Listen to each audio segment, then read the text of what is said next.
म्हणजे रायगडावर छत्रपती शिवाजी महाराजांचं 3 एप्रिल 1680 रोजी निधन झालं. त्याविषयी मी छत्रपती शिवाजी महाराजांचं थोडक्यात चरित्र तुम्हाला सांगणार आहे. तर कधी प्रश्न पडलाय का की आपल्याला छत्रपती शिवाजी महाराजांचे चरित्र का ऐका वाटतं, का आपल्याला शाहिस्ते खानाचे चरित्र ऐका वाटत नाही, अफजल खानाचे चरित्र ऐका वाटत नाही, औरंगजेब तर बादशाह होता त्याचे चरित्र का ऐका वाटत नाही? तर ऐका, छत्रपती शिवाजी महाराज होते म्हणून सुरक्षित आहे मंदिरावरची कळस, छत्रपती शिवाजी महाराज होऊन गेले म्हणून सुरक्षित आहे दारातली पवित्र अशी तुळस, छत्रपती शिवाजी महाराज होते म्हणून बघायला भेटते सुवासिनीचा सुंदर असा कपाळ, आणि छत्रपती शिवाजी महाराज होऊन गेले म्हणून बघायला भेटते हिंदवी स्वराज्याची सुंदर अशी सकाळ, म्हणून बघायला भेटते हिंदवी स्वराज्याची सुंदर अशी सकाळ. आपण म्हणतो छत्रपती शिवाजी महाराजांनी गनिमी कावा केला, पण गनिमी कावा म्हणजे काय, गुरुल युद्धतंत्र म्हणजे काय, तर कान देऊन ऐका. महाराजांचा राज्याभिषेक झाला. महाराजांनी स्वराज्याच्या खंबीर मामाला बोलवलं. आले हंबीर मामा, राजा बोलवलं धाडलं जी, हंबीर मामा करामत काढा मोक्याची, जेथे भक्कम सोनं असेल. हंबीर मामा म्हणाले, राजा एक ठिकाण आहे. कोणतं ते ठिकाण? बहादूरगड. पुण्यापासून अवघ्या 100 किलोमीटर अंतरावर असणार हे ठिकाण. बरं, मग या किल्ल्यावर सोनं किती? राजा भक्कम सोनं आहे. हंबीर मामा, मग या बहादूरगडावर सैनिक किती? राजा 3.5 लाखाची जिवंत फौज बहादूर खानाच्या बहादूरगडावर आहे. महाराज म्हणाले, असं मग आता गडावर तुमच्याकडे किती फौज?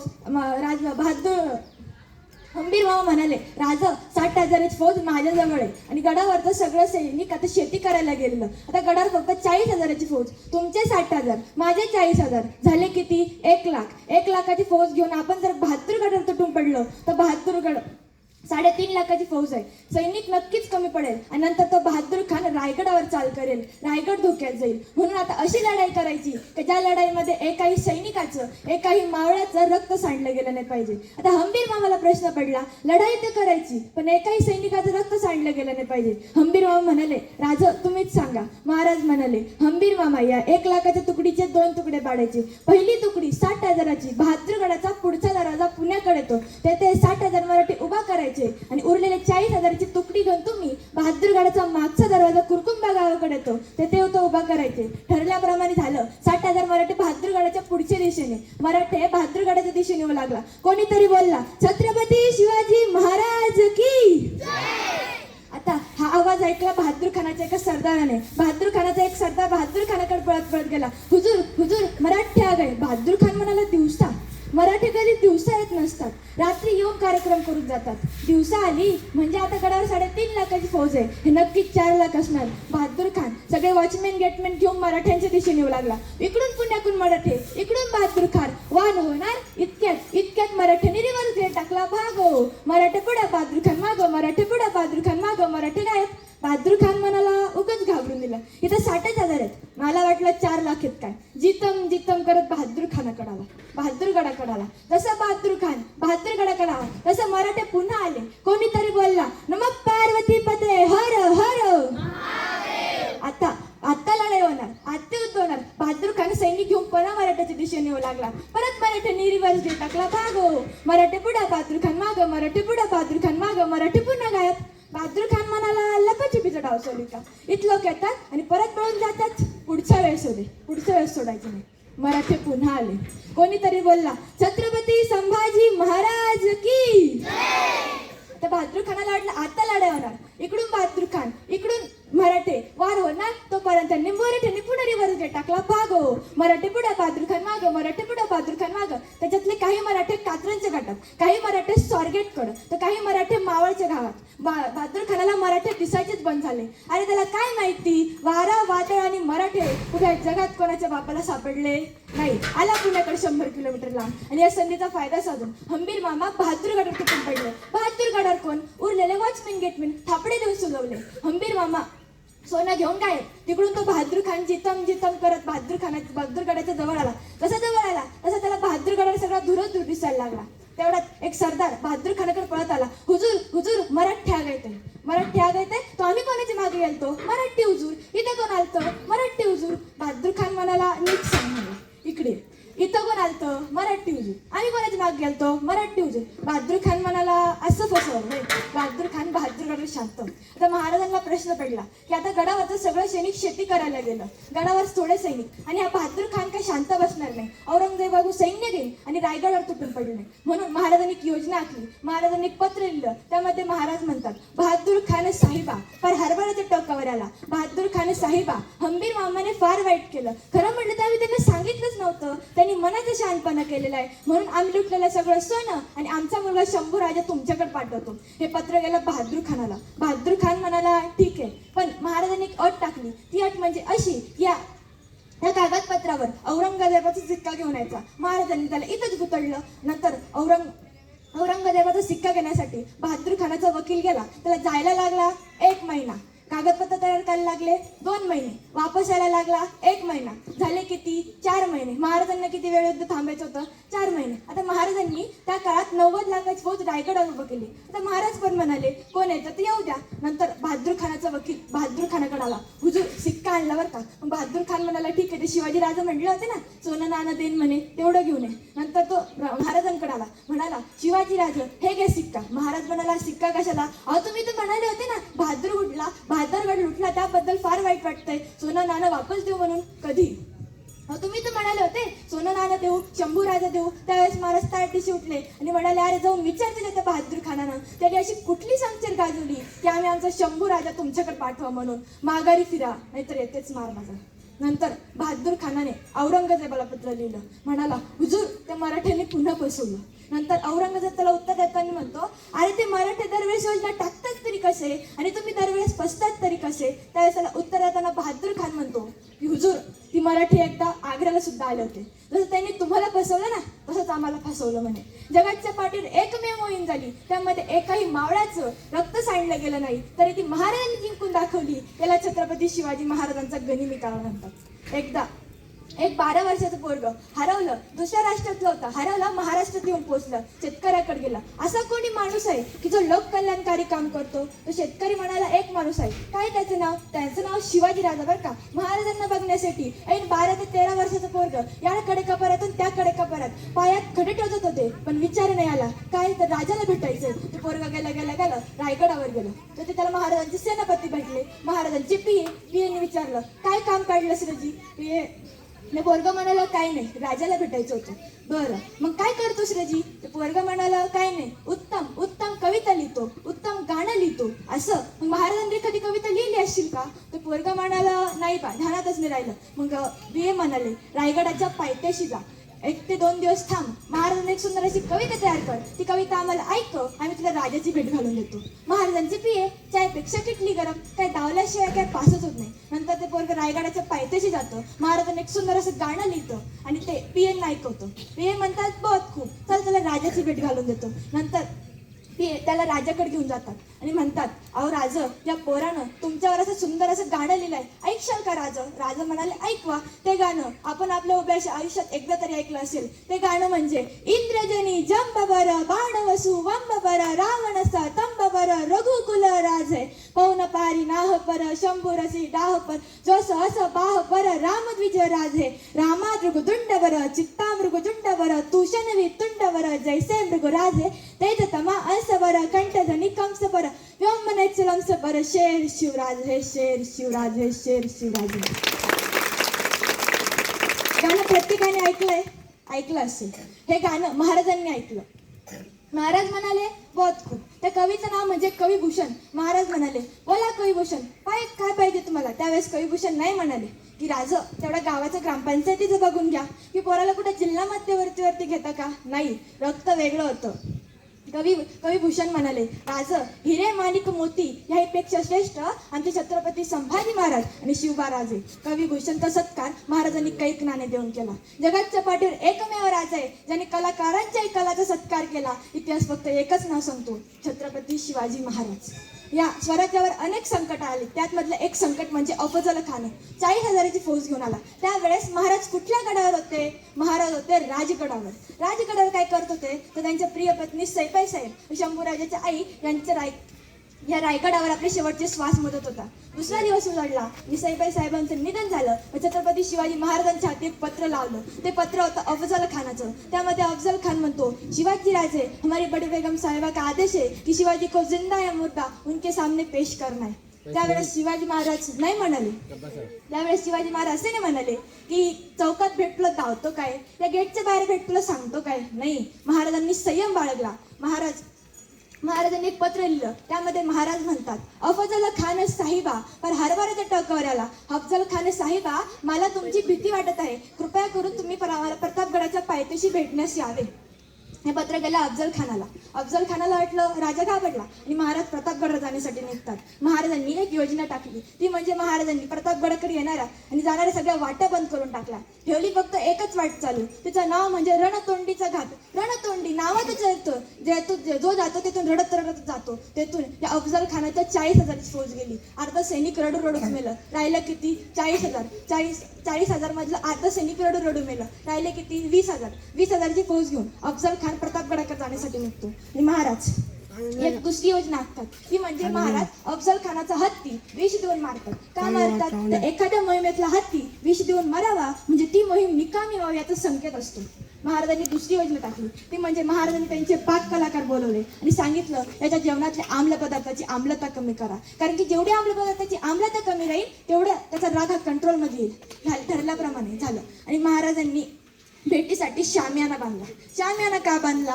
कारण की प्रतापगडावर एवढ्या सगळ्या खोल्या होत्या. शामियानाच का बांधला? तर ऐका, मराठ्यांचा असा नियम आहे की शत्रू कधी पर उंबरठ्यावरच मारला जावा, म्हणून शामियाना बांधला. नुसतं शामियाना बांधून थांबले का? तर नाही, त्या शामियानाच्या आतमधून हिरे माणिक मोती लावले. ते कशासाठी? अफजल खान मध्ये येऊन बसला. ते हिरे माणिक मोती बघितले आणि विसरूनच गेला. आपण आला तरी कशासाठी? त्याचं मानसिक कच्चीकरण महाराजांनी केलं.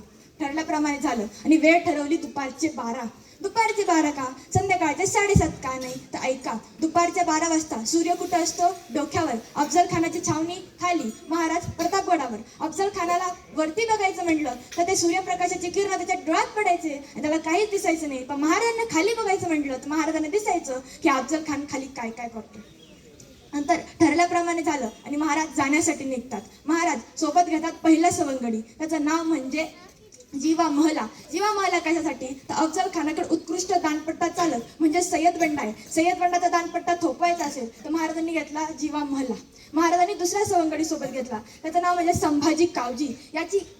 हा महाराजांना कसा भेटला? तर महाराज एका जत्रेला जात होते. जत्रेला जात असताना महाराजांच्या समोरून एक आण हत्तीच्या ताकदीचं पोरगं चालत आलं. महाराज म्हणाले, यसाजी, या पोरगा आम्हाला आमच्या सैन्यात पाहिजे.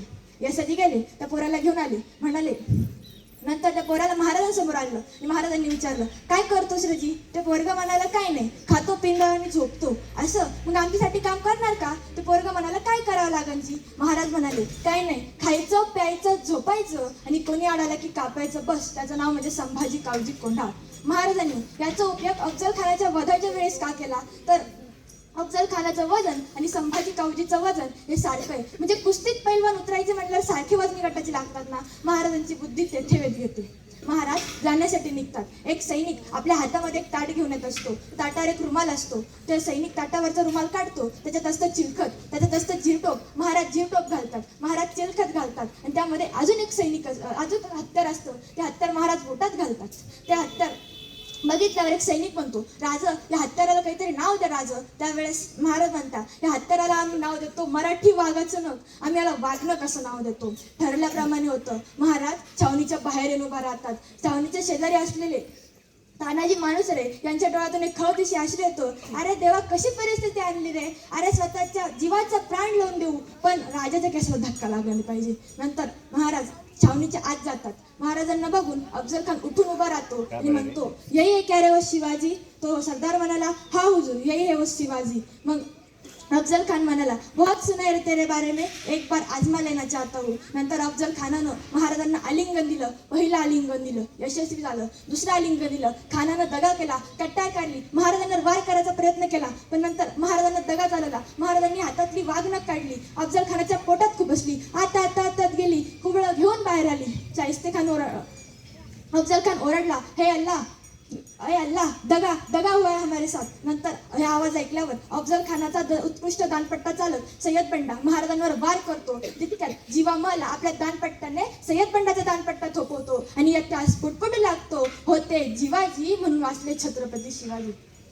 नंतर महाराज छावणीच्या बाहेर येतात. सैनिक मोजतात. 1 2 3 4 5 6 7 8 9 10 11 12 13 14वा कुठे आहे? संभाजी कावजी कुठे आहे? त्यावेळेस संभाजी कावजी आपल्या हातात अफजल खानाचं मुंडकं धरून आणतात. त्यावेळेस महाराज म्हणाले, अहो संभाजी कावजी, हे नुसतं धाडस कशासाठी केलं? त्यावेळेस संभाजी कावजी म्हणाले, अहो राज, तुम्ही एवढं वागणं खूप असले, मरतं का नाही कोणास ठाऊक, म्हणून आणलं कापून. अहो संभाजी कावजी, आम्ही आमच्या वागणकाला जहरी विष लावलं होतं. हा अफजल खान आज न उद्या मेला असता, पण तिथं कोण एखादा असता त्याने जर तुमच्यावर वार केला असता तर आम्ही त्यांना काय उत्तर, तुमच्या आईवडिलांना काय उत्तर दिलं असतं? जगाच्या पाठीवर एकमेव राज आहे ज्याने कलाकारांच्या कलाचा सत्कार केला, कलाकारांच्या आईवडिलांचा सुद्धा सन्मान केला. इतिहास फक्त एकच नाव सांगतो, छत्रपती शिवाजी महाराज.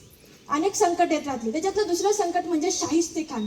आला, पुण्यात राहिला, 1 वर्ष थांबला, 1.5 वर्ष थांबला, 2 वर्ष थांबला. शेवटी शाहिस्ते खानाच्या सरदाराने शाहिस्ते खानाला विचारलं की हुजूर, आपण एवढे 2 वर्ष थांबलो, पण तुम्ही आता लोक शिवाजीला मारला का नाही? त्यावेळेस शाहिस्ते खान त्याच्या सरदाराला म्हणाला की एक बात पता की आलमगीर औरंगजेब का सबसे बडा दुश्मन कोण आहे म्हणे? तो सरदार म्हणाला, बेशक शिवाजी. मग ऐक, आपण जर शिवाजीला मारलं तर तो अफजल खान, तो औरंगजेब आपल्याला आग्र्याला बोलून घेईल आणि आपला सत्कार करेल आणि वापस कंधारला पाठवून देईल. कंधारला काय येतं? ढेकळं, माती बसून खावी लागेल. जोपर्यंत येतंय चालू द्या, जितना दिन रहेंगे उतना दिन अच्छा जाएगा. खरं म्हटलं तर सेनापतीची धोरणच काही समजत नव्हती. यांच्यासारख्या सेनापतीमुळेच त्या औरंगजेबाचं निम्म साम्राज्य खड्ड्यात गेलं. थांबला, 2 वर्ष थांबला, खुल्या रयत छळायला सुरुवात केली. तर महाराज म्हणाले, आता शाहिस्ते खानाचा बंदोबस्त करावा लागतो. महाराजांनी आपलं हत्यार काढलं. ते हत्यार म्हणजे बहिर्जी नाईक. महाराज म्हणाले, नाईक, या शाहिस्ते खानाचा बंदोबस्त करावा लागतो. नायकांच्या असं कानी पडलं की एक माळी रोज सकाळी लाल महालात फुले घेऊन जातो. नायकांनी त्या माळ्याच्या मेवण्याला धरलं आणि सांगितलं, हे बघ, तुझा दाजी रोज सकाळी लाल महालात फुले घेऊन जातो, म्हणून शाहिस्ते खान कुठल्या गली झोपलाय आणि किती सैनिक घेऊन झोपलाय एवढी माहिती काढून दे. ते पोरग त्याच्या बहिणीकडे जातो आणि म्हणतो, ताईडे, नायकांचं सांगावंय शाहिस्ते खान कुठल्या गलीत झोपलाय आणि किती सैनिक घेऊन झोपलाय एवढी त्यांना माहिती काढून द्यायची. ती जाते तिच्या नवऱ्याकडे आणि म्हणते, अहो कशाला नादी लागतायत? ते नाईक कुठल्या वेशात येतील आणि तुम्हाला कधी गिरफ्तार करून नेतील अजून देवाला सुद्धा माहिती नाही. त्याच्यापेक्षा सांगितलं तेवढं करा. नंतर तो माई दुसऱ्या दिवशी फुलं द्यायला जातो, वापस येतो, नायकांना भेटतो. नाईक, 3 नंबरच्या खोलीत शाहिस्ते खान, 4 नंबरच्या खोलीत शाहिस्ते खानाच्या बायका व जलाल खाना व 20,000 फौज आता लाल महालात आहे. महाराज म्हणाले, ही माहिती घेऊन महाराजांकडे आले बहिर्जी नाईक आणि सांगितलं, नाईक काय माहिती काढली? त्यावेळेस नाईक म्हणाले, राज, 3 नंबरच्या खोलीत शाहिस्ते खान, 4 नंबरच्या खोलीत शाहिस्ते खानाच्या बायका व जलाल खाना व 20,000 फौज आता लाल महालात आहे. महाराज म्हणाले, ठीक आहे, पण आमच्या आबासाहेबांनी ज्यावेळेस हा लाल महल बांधला त्यावेळेस त्याला एक चोर दरवाजा सुद्धा होता. तो चोर दरवाजा कुठे? त्यावेळेस महाराजांनी ही कामगिरी बहिर्जी नाईकांना दिली. कारण की महाराजांना माहिती आहे की जिथं गुगल मॅपला सुद्धा रस्ते सापडत नाही ना, तिथं बहिर्जी नाईकांना रस्ते सापडतात. नाईक जातात, पण जाण्याआधी एक पवित्र मुस्लिम धर्मगुरू असल्याचा वेश, फकीरजीचा वेश घेऊन जातात. ते फकीरजीवानाचा वेश घेऊन लाल महालाजवळ येतात आणि नंतर लाल महालाजवळ आल्यानंतर एक सरदार म्हणतो, शाहिस्ते खान, एक फकीर जे आहे त्यावेळेस बोलाव म्हणे. ते फकीर जे आले म्हणजे बहिर्जी नाईक आत आले आणि म्हणाले, इस लाल महल में शिवाजी नाम का भूत रहता है, वो शिवाजी दिन में आता है और गायब हो जाता है. त्यावेळेस ते फकीरजी म्हणाले, हमें कुछ तो करना पडेगा. त्यावेळेस शाहिस्ते खान म्हणाला, हाँ हुजूर, हमने भी सुना है वो शिवाजी कोई तुकाराम नाम का संत है, उनके भजन में हमने एक साथ 14 शिवाजी देख लिए थे म्हणे. बरं, शाहिस्ते खान म्हणाला, क्या किया जाए? त्यावेळेस ते फकीरजी म्हणाले की आम्हाला लाल महालात धुपम करावं लागेल म्हणे. शाहिस्ते खान म्हणाला की जे धुपम. नंतर फकीरजीने धुपम केलं आणि नंतर फकीरजी गेले महाराजांकडे आणि म्हणाले, महाराज, 3 नंबरच्या खोलीत शाहिस्ते खान, 4 नंबरच्या खोलीत शाहिस्ते खानाच्या बायका व जलाल खाना व ज्या ठिकाणी अन्न तयार होतं त्याच्या शेजारी असलेला भंडारगृह तेथे शाहिस्ते खानाने 8 विटांनी 20 फरच्यांनी बांधलेला खऱ्या अर्थाने चोर दरवाजा आहे. महाराज म्हणाले, ठीक आहे, आता पण कुठल्या दिवशी हल्ला करायचा? त्यावेळेस बहिर्जी नाईक म्हणाले, राज, रमजानचा 7वा दिवस. काय त्या दिवशी? रमजानचा 7वा दिवस आणि अफजल खानाच्या शाहिस्ते खाना औरंगजेबाचा त्या दिवशी वाढदिवस म्हणजे त्याचा हॅपी बर्थडे. म्हणाले ठीक आहे, पण त्या दिवशी हा औरंगजेबाच्या वाढदिवसानिमित्त हा शाहिस्तेखान तोफेचे दिन पार करणार होते. ठीक आहे म्हणे, पण त्या दिवशी पुढं काय करायचं तर ऐका. यासाठी आपल्याला एखादा लग्न जमावं लागेल. आता मोहिमेसाठी लग्न जमवायचं म्हटल्यावर बळीचा बकरा केला जातच आहे. नंतर शाहिस्तेखानाच्या तर्फे महाराजांनी एक पत्रिका शाहिस्तेखानाला पाठवली आणि नंतर शाहिस्तेखानाला सांगितलं की आमची लग्नाची वरात लाल महालाच्या शेजारून जाणार आहे. मग शाहिस्तेखान मला ठीक आहे जाने दो, उस दिन हमारा जश्न कधी नाही. नंतर महाराज बहिर्जी नाईक आणि काही सैनिक घेऊन महाराज लाल महालाच्या दिशेने जातात. लाल महालाच्या त्यावेळेस त्यांना जोर दरवाजा सापडतो.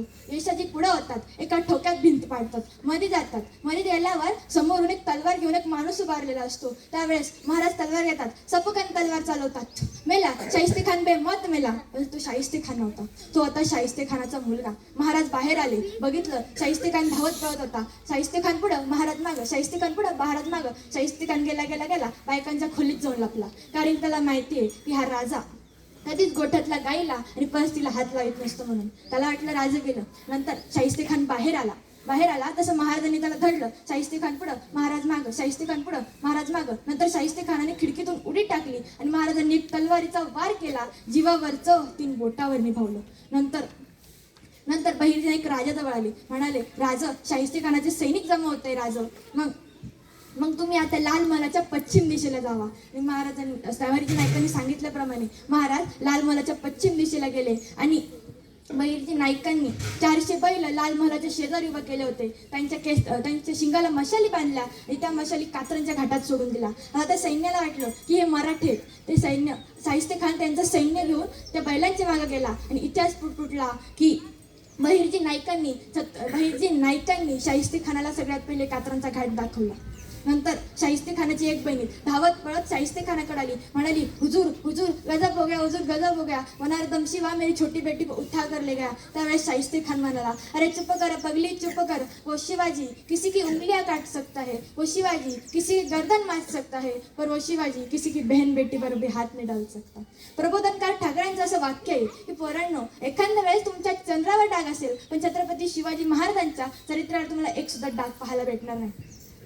पण सगळ्यात महत्त्वाचं म्हणजे बहिर्जी नाईक या सैन्यात आले कसे तर महाराजांनी स्वराज्याची गाठ बांधायला तयार केली होती. स्वराज्यातले लिंबू टिंबू पोरं घेतले आणि त्यांच्या मदतीने महाराज घोडेसवारी तलवारबाजीचं प्रशिक्षण देऊ लागले. नंतर महाराज त्या मुलांना घेऊन जंगलाच्या आतमध्ये जायचे आणि दोन पोरांना जंगलाच्या बाहेर उभं केलं होतं आणि सांगितलं होतं की एखादा अनोळखी व्यक्ती आता दिसला तुम्ही कुठला तरी प्राण्याचा आवाज काढायचा. ते पोरं एखादा माणूस दिसला की ते हुबहूब मोराचा आवाज काढायचे. सांगितल्याप्रमाणे ठरलं. एकदा बहिर्जी नाईक येत होते. बहिर्जी नाईकांना बघून त्या पोरांनी हुबहूब मोराचा आवाज काढला.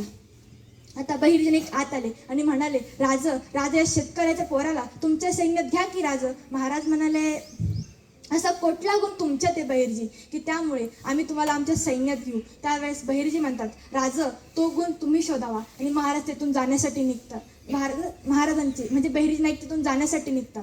त्यावेळेस बहिर्जी नाईक 2 पावलं पुढे चालतात, परत माघार येतात आणि म्हणतात, राजा जंगलाच्या पायरी तुम्ही पोरं उभा केला सा त्यांना सांगा की मोऱ्या दिवसात ओरडत नसतात म्हणून. नंतर हेच वाक्य महाराजांनी बहिर्जी नाईकांचं ऐकलं आणि त्यांना तेर खात्याचा प्रमुख केला. ज्यावेळेस महाराजांचा राज्याभिषेक चालू होता त्यावेळेस एक इंग्रज अधिकारी असं म्हणतो की ज्यावेळेस मी छत्रपती शिवाजी महाराजांच्या राज्याभिषेकाला गेलो त्यावेळेस त्यांच्या शेजारी एक माणूस उभारला होता. तो माणूस गेल्या 10-15 दिवसापासून आमच्या इंग्रजाच्या वखारीभोवती भीक मागत हिंडत होता. मी भिकारी समजून त्याला 2-3 रुपये भीक टाकली. त्या बेण्याने अवघ्या 2 दिवसात आमची पूर्णी वखारच भिकारी करून टाकली. ते दुसरे कोणी नव्हते, स्वराज्याचे गुप्तहेर बहिर्जी नाईक होते. एकदा शाहिस्तेखानाने काय केलं, चाकणच्या किल्ल्याला वेढा. आता चाकणच्या किल्ल्याची बनावट म्हणजे आपल्या जिल्ह्यात असणारा छत्रपती संभाजीनगरमध्ये असणारा देवगिरी किल्ला सेम टू सेम बनावट. 4ही बाजूनी खोल खंदक आणि त्यामध्ये किल्ला. शाहिस्तेखानाचा संपूर्ण किल्ला बघितला तर त्याला माहिती होतं की मराठी तर खाली येणार नाही आणि आपल्याला तोवर जाऊ देणार नाही. आता कसं करायचं. नंतर त्याने आपल्या सरदाराला बोलवलं. म्हणे, इधर आ, मुझे बता की चाकण के किल्ले पर किल्लेदार कोण आहे म्हणे. तो म्हणाला, फिरंगोजी नरसाळ नाम का सरदार आहे. मग दुसरा प्रश्न विचारला, असं मग चाकणच्या किल्ल्यावर किती सैनिक आहे म्हणे. 600 मराठे म्हणे. आणि तोफा बिफा नाही, अजून तोफा बिफा नाही, फक्त तलवारीनं काम करतात. शाहिस्ते खान म्हणतो ठीक आहे. नंतर शाहिस्ते खानाने चाकांच्या चारी बाजूनी तोफा लावून दिल्या. त्याच्या असतं डोक्यात मी तोफा पेटवायचा, तोफेचे बार चाकांच्या किल्ल्यावर पडणार आणि जायला यायला एक बुरुजावरती दगड पडणार आणि जायला नेला एक रस्ता तयार होईल. ठरल्याप्रमाणे झालं. नंतर शाहिस्ते खानाने तोफा लावून दिल्या. रात्रीची वेळ होती. आता रात्र झाले म्हणजे मराठ्यांचा कार्यक्रम सुरू. मराठे खाली आले. सपासप कत्तली, सपासप युद्ध. शाहिस्ते खानाचा एक सरदार शाहिस्ते खानाकडे गेला. हुजूर हुजूर मराठे आले. शाहिस्ते खान म्हणाला मराठे आले कुठे? शाहिस्ते खानाचा सरदार म्हणाला गेले म्हणे. शाहिस्ते खानाला वाटलं मोजायला आले असेल किती म्हणून. नंतर सकाळ झाली. शाहिस्ते खान तोफा पेटवणार इतक्यात चाकणच्या किल्ल्यावरून एक तोफेचा गोळा सुई करत शाहिस्ते खानाच्या दिशेने येऊ लागला. शाहिस्ते खान म्हणाला तोफे पिचे लो. नंतर त्यांनी सरदाराला बोलवलं. इधर आ म्हणे. विचारलं होतं ना की मराठे के पास तोफे है क्या? नाही हुजूर. तोफे है क्या? नाही हुजूर. हुजूर त्यांच्याकडे तोफा नाही पण त्यांच्याकडे डोकं आहे ना. त्यांनी गडावरचं लाकडं तोडली, त्याच्यापासून तोफा तयार केला आणि त्याच्यामधून जनावरचं कातडं लावलं. शाहिस्ते खान म्हणाला ठीक आहे की तोफे तयार. दारू गोळा किधर से आया? ते म्हणाला हुजूर रात्री काय आलते म्हणे. आपलाच दारू गोळा आहे. शाहिस्ते खान म्हणाला असं फसवलं. नंतर शाहिस्ते खानाची बैठक बसली. आता प्रत्येक बैठकीमध्ये एक जण असतो की घेणारा त्यांना आणि फुकटचं बोलला. तसंच एक त्यांच्यात होता. म्हणाला हुजूर ऐसा करते. शाहिस्ते खान म्हणाला बोला कैसा करते. नंतर तो म्हणाला हुजूर 6 महिन्यापासून किल्ला लढवतोय, त्यापेक्षा ते सारखा तो दुसरा किल्ला बांधून घेऊ. तो शाहिस्ते खान म्हणाला तू चुप बेट म्हणला. नंतर दुसरा सरदार उठला. म्हणाला हुजूर ऐसा करते. शाहिस्ते खान म्हणाला बोलो कैसा करते. नंतर म्हणाला हुजूर आपण 70 फूट खोल आणि 30 फूट रुंद एक भुयार काढायचं. आता शाहिस्ते खानाला ती योजना पटली. आता शाहिस्ते खानाला प्रश्न पडला की एवढं खोदत जाणं काही सोपं नाही. 70 फूट खोल आणि 30 फूट रुंद. आता त्याला लागला 1 वर्ष. तोपर्यंत मराठे म्हणाले चालू दे तुमचा कार्यक्रम. नंतर भुयार तयार झालं. नंतर शाहिस्ते खानाचे काही सैनिक त्या भुयाराच्या मदतीने चाकणच्या किल्ल्यावर गेलं आणि चाकणच्या किल्ल्यावर तुटून पडलं. बुरुजाचा रस्ता चालू केला. नंतर मराठे त्याच्या मदतीने वरती गेले पण सैन्य कमी पडलं. सपासप कत्तली, सपासप युद्ध. नंतर शाहिस्ते खानाचे सैनिक वरती गेलं. शाहिस्ते खान वरती जाऊन बघतो तर काय 4 भिताड. शाहिस्ते खान म्हणाला अरे कशासाठी तुम्ही लढताय? या 4 भिताडासाठी. अरे काय ठेवलं याच्यात? त्यावेळेस फिरंगोजी नरसाळे म्हणाले अरे नाही रे शाहिस्ते खान, या 4 भिताडासाठी नाही, त्यावरती फडफडत राहणारा भगवा आहे ना त्यासाठी आम्ही लढतोय. नंतर शाहिस्ते खानाला त्याची दयामाया आली आणि नंतर म्हणाले ठीक आहे सोडून दिलं तुम्हाला. नंतर शाहिस्ते खाना सोडून दिल्यामुळे फिरंगोजी नरसाळे महाराजांकडे गेले. त्यावेळेस काय कारण द्यायची पद्धत नव्हती. गेले आणि म्हणाले राजा म्या कम नशिबानं गड गमवला. राजा मी कम नशिबाने गड गमावला. राजा जी शिक्षा द्यायची ती शिक्षा द्या राजा.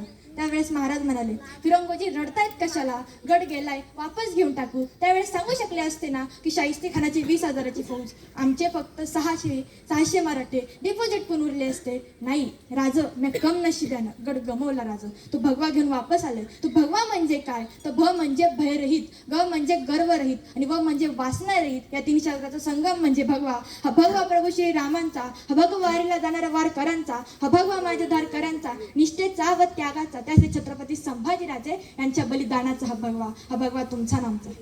त्यावेळेस छत्रपती शिवाजी महाराजांचा राज्याभिषेक झाला ते सन आहे 1674 आणि ज्यावेळेस मिर्झा राजा जयसिंगांशी तह झाला ते सन आहे 1665. तब्बल 9 वर्षाचा अंतर आहे. ज्यावेळेस महाराजांचा मिर्झा राजाशी तह झाला त्यावेळेस महाराजांचे फक्त राहिले 16 किल्ले राहिले आणि 23 किल्ले बहाल केले. आता कसं होणार? पण महाराजांनी धीर सोडला नाही. महाराजांनी प्रयत्न करत गेले आणि इतिहासात नोंद आहे की 365 किल्ल्याचं साम्राज्य महाराजांकडे राज्याभिषेकाच्या वेळेस होतं. त्यावेळेस एकमेव राजा आहे. अनेक राजांनी जमिनीवर राज्य केलं पण एकमेव राजा आहे ज्यांनी समुद्रात राज्य केलं. आज सुद्धा गुगलवर सर्च करा the father of Indian navy, नाव फक्त एकच पाहायला भेटणार, छत्रपती शिवाजी महाराज. ज्यावेळेस मिर्झा राजे जयसिंग आणि छत्रपती शिवाजी महाराज यांच्या तहाची बोलणी चालू होती आणि तिकडे तो दिलेल खान पुरंदरवरती ताव मारायच्या प्रयत्नात होता. पण पुरंदरवरती आमचे मुरारबाजी काय गाठायला तयार नाही. शेवटी दिलेल खान थंपला, दकला आणि नंतर मुरारबाजीकडे गेला आणि म्हणाला सुन मुरा, ऐक मुरा, काय ठेवलं ते शिवाजी राजाकडे या आमच्या स्वराज्यात. त्यावेळेस मुरारबाजी म्हणाले अरे ऐक दिलेल, अरे सुन दिलेल, अरे दिलेल आम्हा मराठ्यांवर आणि शिवरायांवर एका वेळेला वक्त बेमान झाला असेल पण लक्षात ठेव दिलेल आम्ही मराठी कधीच त्याला बेमान होत नसतो. ज्यावेळेस अफजल खान स्वराज्यावर चालू आला त्यावेळेस जेठे महाराजांकडे आले आणि म्हणाले महाराज अफजल खान म्हणतोय या आमच्याकडे. मग महाराज म्हणाले तुम्ही पण जायचं की? पण त्यावेळेस जेठे म्हणाले, अहो राजा काय म्हणताय तुम्ही? अहो राजा त्या मेल्यानंतरच्या हाडातून जगदंब जगदंब आणि शिवाजी शिवाजी नावे ऐकू येईल ना, राजा लक्षात ठेवा ती हाडं जेधेची असणार. नंतर ज्यावेळेस मिर्झा राजे जयसिंग आणि महाराजांमध्ये तह चालू होता त्यावेळेस उभ्या आयुष्यात महाराजांच्या डोळ्यातून एकदा अश्रू आला. तो अश्रू बघितला महाराजांच्या घोडशाळेतल्या एका मुलानं आणि म्हणाला, ज्या ज्या माणसानं माझ्या राजाच्या डोळ्यात आणलं ना, डोळ्यात पाणी आणलं ना, जिवंत सोडत नसतो मिर्झा. ते पोरगं गेलं गेलं गेलं मिर्झाच्या छावणीवर तुटून पडलं. नंतर सैनिक कमी पडले आणि नंतर ते मिर्झाच्या मदतीनं गडतोजींना गिरफ्तार केलं गेलं. नंतर गडतोजी म्हणाले की मिर्झा राजे काय ठेवलं ते शिवाजी राजेकडे घेऊन त्या तुम्हाला स्वराज्यात. त्यावेळेस मिर्झा राजे म्हणाले, अरे तुम्ही मराठे एका वेळेला मरताल पण मोठदार कसले? मग तो म्हणाला, नाही मिर्झा राजे मला तुमच्याकडेच आहे. त्यावेळेस मिर्झा म्हणाला, असं मग जा आणि शिवाजी राजाचे 2 किल्ले जिंकून आम्हाला आणून दे. त्यावेळेस हे पोरगं जातं स्वतःच्या मनाच्या विरोधात जाऊन महाराजांचे 2 किल्ले जिंकून मिर्झाचा स्वाधीन करतं. आता मिर्झाला सुद्धा विश्वास पटला की याला आपल्या सैन्यात यायचे. मिर्झा त्याची ड्युटी त्याच्या छावणीच्या बाहेर लावतो, पहारा बदलतो आणि नंतर गडतोजी पहारा बदलल्यामुळे छावणीच्या आत येतात आणि संधीचा फायदा साधून स्वतःच्या हातातली कट्टर काढतात आणि म्हणतात, ज्या राजांनी माझ्या राजाचा घोर उडवला ना, ज्याला असं बिनघोर झोपू देऊ जाणार नाही. नंतर कट्टर काढली, वार करणार तोपर्यंत एक सरदार ओरडला, मिर्झा राजे. त्यावेळेस मिर्झा उठून उभा राहिला आणि गडतोजीचा हात वरच पकडला गेला. आता मरणार गडतोजी बेमत मरणार. आता नंतर मिर्झा उठला आणि म्हणाला, मला वाटलंच होतं की तुम्ही अशी करशाल, पण मला तुझ्यावर अभिमान आहे. कारण की जाऊन सांग तुझ्या त्या राजाला, जोपर्यंत त्याच्यासारखी निष्ठावंत मावळे तुझ्याकडे ना, तोपर्यंत त्यांच्या केसाला सुद्धा धक्का लागणार नाही. नंतर ही बातमी घेऊन बहिर्जी नाईक राजाकडे जातात आणि म्हणतात, अहो राजा माहितीये का नाही, तुमच्या छावणीतल्या एका पोरानं काय पराक्रम गाजवला. राजा मिर्झा समोर न वाकला न झुकला तरी पण मिर्झा राजाच्या छावणीतून जिवंत वाचून आला. मग महाराज त्यांना गडतोजीचे प्रतापराव गुज्जर हा वारसा देतात. एवढे मी माझे बोलून 2 शब्द संपवते. धन्यवाद.